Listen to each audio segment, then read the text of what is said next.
Every Roman soldier carried 50 pounds of leather on their body. Sandals, armor straps, shield covers, tent panels, belt equipment.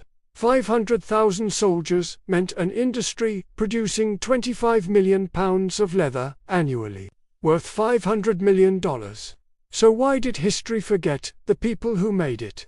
December 2025.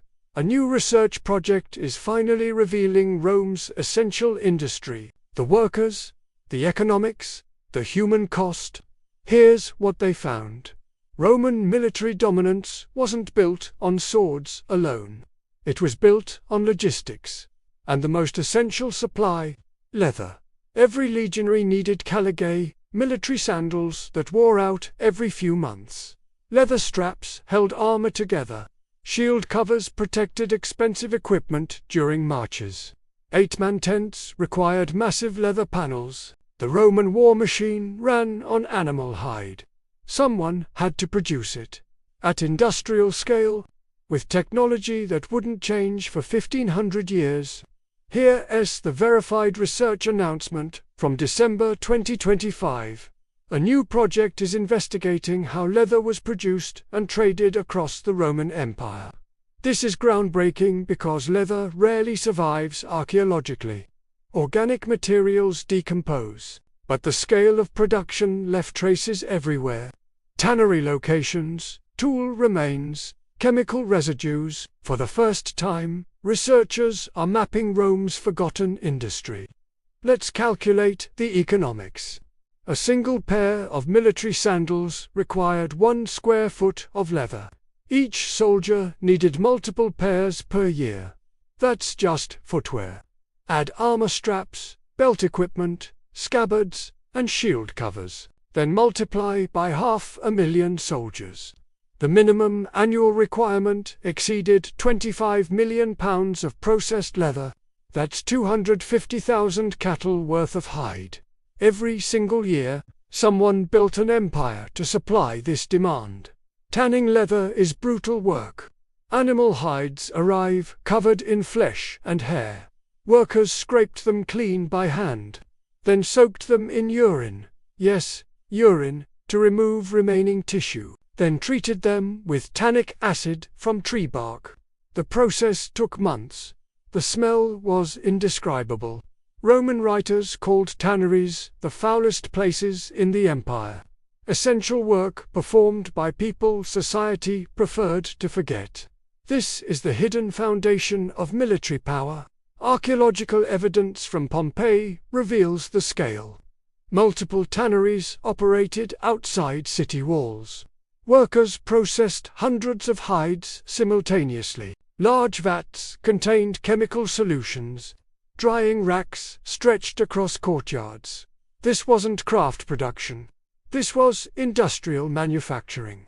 2,000 years before the Industrial Revolution, Rome operated factories, producing essential military supplies, employing thousands of workers, generating massive revenue, all invisible to traditional history. Here's the verified evidence from Pompeii. Tanneries were deliberately located outside city walls. Roman law actually banned tanning operations within urban areas. The smell was considered a public health hazard. Workers lived near their factories, isolated from respectable society, essential to the empire, excluded from the empire.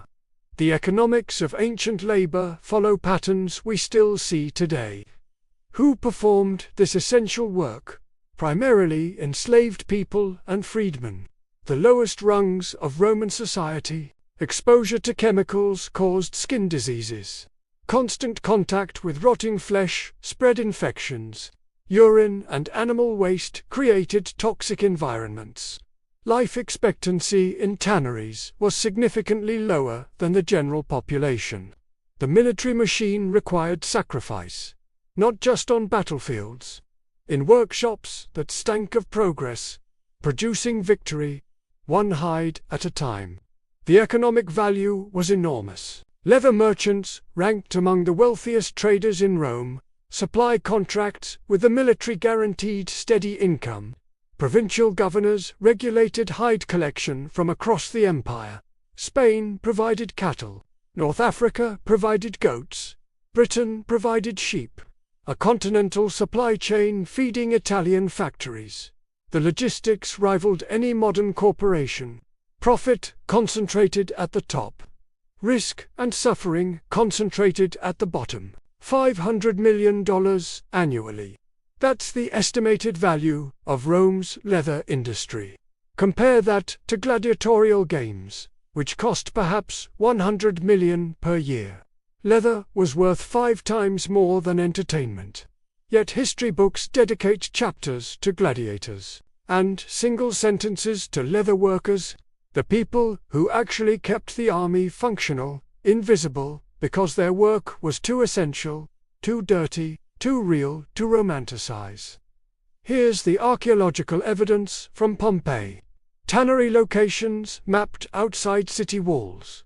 The distance was legally mandated. Citizens complained about the smell from miles away.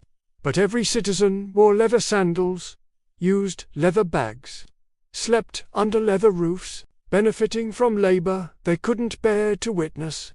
The geography of ancient cities tells the story of who mattered, and who was forgotten. We don't know their names. Roman records tracked leather production, not leather producers.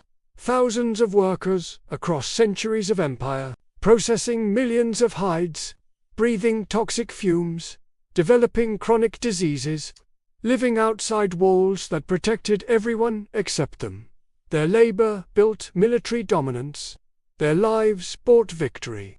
And when historians wrote the story of Rome, they wrote about emperors, generals, gladiators, not the workers who made it all possible. This happened 2,000 years ago, but the pattern continues today.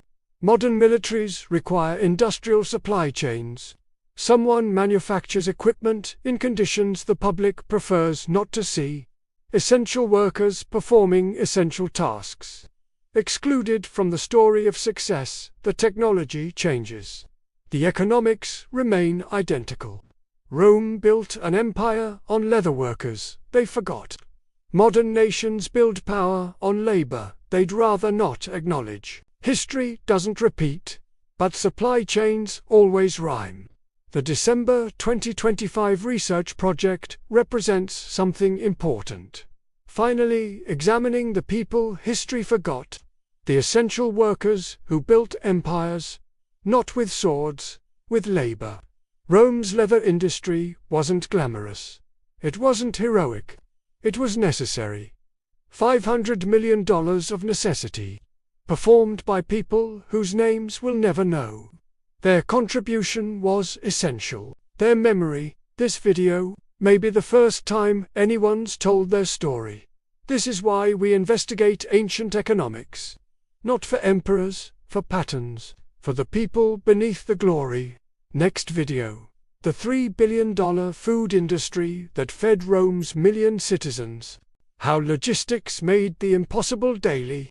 Subscribe for the investigation. The economics of empires revealed.